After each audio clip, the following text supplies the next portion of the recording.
అంటే హిందువులు శాతగానోళ్ళు, హిందువులు పిచ్చి కుక్కలు, ఏదన్నా తింటారు, 10 రూపాయలు ఇస్తారు, ఏదైనా తింటారు, సస్తే చేస్తారు అనేటట్టుగా ఉన్నది. అంతే కదా.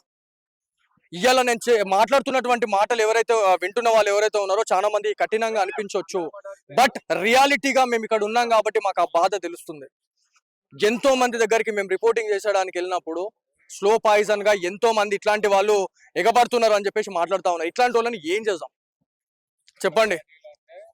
పోలీస్ ఆఫీసర్స్ కూడా పట్టించుకోని పరిస్థితిలో మేడారం జాతరలో వీళ్ళు ఉన్నారు. వీళ్ళు ఏం కాపాడతారు?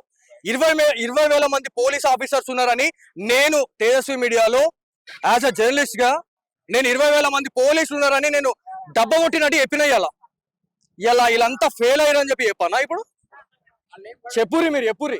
20,000 మంది పోలీసు ఎట్టుపోయారయ్యా మీరు? ఇలా ఇంత జరుగుతుంటే ఏ ఒక్క పోలీసు రెస్పాండ్ అవ్వట్లేదా? హెల్త్ డిపార్ట్మెంట్ ఉంది, ఇక్కడ ప్రతి ఒక్క డిపార్ట్మెంట్ ఉంది, ఏం చేస్తా ఉన్నారు? పండుకున్నారా ఏమి? ఇట్లాంటి వాళ్ళని ఇలా వదిలేస్తే రేపు పొద్దున మీ ఇంట్లోకి తీసుకొచ్చి కూడా పెడతారు రేపు.